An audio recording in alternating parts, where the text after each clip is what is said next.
Oh, I think Sam's been playing at a really high level, still at Sanford level, and I think he's the best equipped of our rucks this week that are available to go up against a really strong competitor in Wits. So that's why we've got great faith in Sam. And what I have loved is he's worked really hard every game to try and get himself back to this opportunity, and he's worked and deserved the opportunity. Was he better than a year ago? Well, we're about to find out. That would be the challenge for Sam, is that the game, whether it stretches him or doesn't, against a high quality ruckman, I think he's ready to have a go at it, and I'm really optimistic around what he can do, and I look forward to seeing what that looks like. Is he still? Last year the challenge was that he had to do more around the field. Is that still an issue?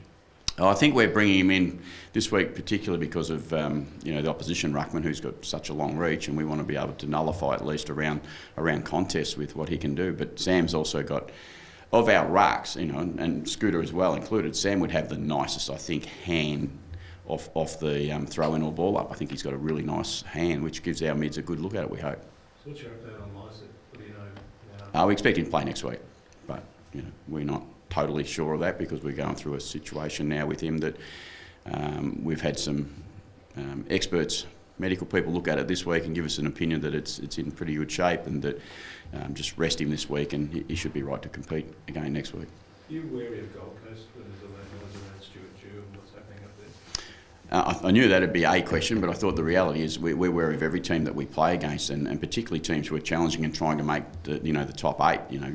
This time of the season there's some desperation that comes out, that when teams are in the fight of their lives, they give everything they've got, and Gold Coast I expect that's what they'll bring tomorrow. They've been a really good team against sides off and on throughout this year, and they've had some great performances. We've seen them not that far back, and we understand what the challenge will look like. Yes, there's some other stuff going on for them, but I can't comment on that because I'm not living that. That galvanise our group. I mean, you've been through inaccurate reporting about your future. Can that galvanise a playing group? A bit of a cliche in these days. No, I think if we talk, everyone talks around the word connection in football now, and I think if you do talk around that, it's actually real, that it actually does. There is something in that. I mean, you don't work together like we do for as many hours of a year and not have a real connection, and you feel for anyone who's put under unfair pressure. I think that's what happens, and you do work to support, whether that was a coach, a player, administrator, or anyone within your footy club. That's just what you do. Jones and straight back in for Dursman through the SAFL. Was that due to the longer layoff? Yeah, pretty much, and we think Lockie was in really good form when he hurt his jaw. Unfortunately, he's only missed the 3 games because of the bye, so he's trained really well, so he hasn't missed hardly any training. Xavier missed a lot longer period of time, and he was in a brace for 6 weeks for a start, so he was inactive, so he had to build up some time. Does he need to wait to get a spot back, Xavier, even if he's playing well again this week in his I expect he'll want to take a spot back. That'll be up to Xavier and the team and the way he performs, but we're optimistic around our best team. I think has Xavier in it. Is this the most competition for spots you've seen in your time, just about? They're good questions, because I can't reflect on that amount of time. But you go back and go, we're in a healthy position. I'm really pleased about the way Goldie's got our Sanford team playing, and they're playing really strong football too. After a slowish start to the year, when we were really, really young at the Sanford level, I'm really pleased with what they've been able to do together, and that then has allowed individuals to play well within that team. And there's some enjoyment going around in our football club at the moment.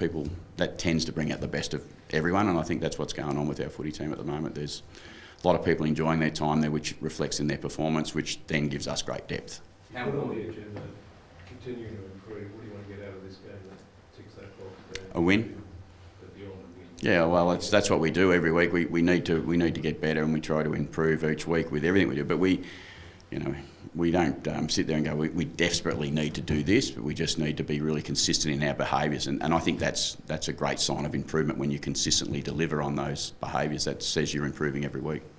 Obviously a milestone game for Charlie. He spoke yesterday that said that he wouldn't be where he is today without you. Can you just give us an insight?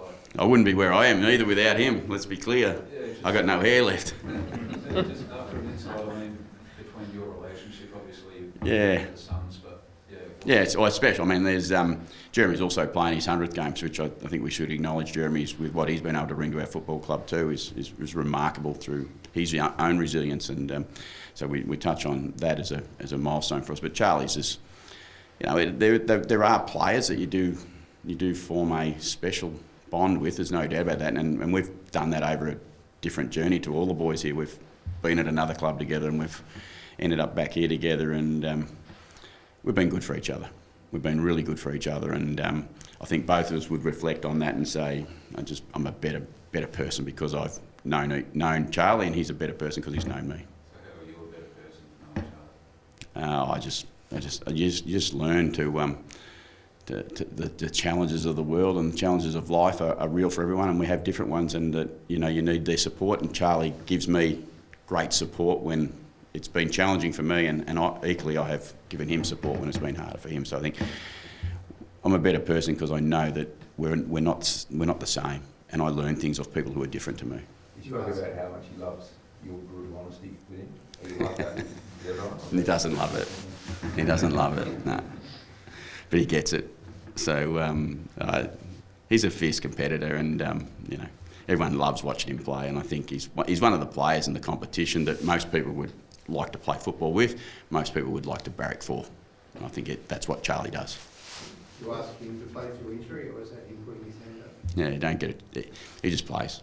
He turns up and he plays, and he knows. And I think I heard him say something like that yesterday. Yeah, that's my job. I turn up and I play, whether I'm perfect or not. But I know what I've got to do. I've got to stand there and physically compete for the team, and I love doing that. So that's what we expect from him. From the coach's perspective, why is it the majority of AFL teams can't hit 50% accuracy with goal kicking? What is it about this year? I don't know. I'd love to have all the stats in my hand. Yeah, I'd love to have all the stats in my hand, but I think it's pretty consistent. Not just this year. I think it's it's a challenge. Conversion is a challenging part of the game and has been for 100 years. And everyone wants to, what are you doing on it? How are you working on it? And what are you not doing? We spent and invested a lot of time in it, but we can't invest the time. We can't just get the pressure of performance on game day, and it affects people in different ways. They work on it mentally, they work on it physically, they do all the things they need to. But accuracy sometimes is just a challenge, and we've seen different shots at goal. We've seen different techniques used over a journey that have changed in the last 10 or 15 years. So I think the game will always probably throw up inaccuracies when it comes to kicking at goal at times. How's junior reality going? Good. Yeah, good. 100%. I think this time last week you weren't sure of the team, and then Junior was a late change. You're 100% this week. Yeah, yes, we are. I mean, last week, again, if I touch on Junior's situation as personal, that's where it should stay. I think we should leave it in that position, but we're really comfortable that. And watching him train yesterday, I think he's looking forward to playing footy. Russ says he wants to stay at Port Adelaide. Can you understand, or can you tell us where you sit with that in the sense that... We're incredibly optimistic that he will be playing at Port Adelaide. His biggest challenge and only challenge has always been a physical challenge for him. So he's actually back in. We're hopeful that he'll play tomorrow at Sanford level, and if that happens for him, that gets him pretty good little run of conditioning and fitness. There's no challenge with Orazio and talent. There's absolutely no challenge. Yeah, and that's his challenge, and that's what he's trying to achieve right now. Is he has had a horrible run with being able to stay on the park. If he was able to, and he's capable of staying on the park, 100% he would be on our list. All good? Done.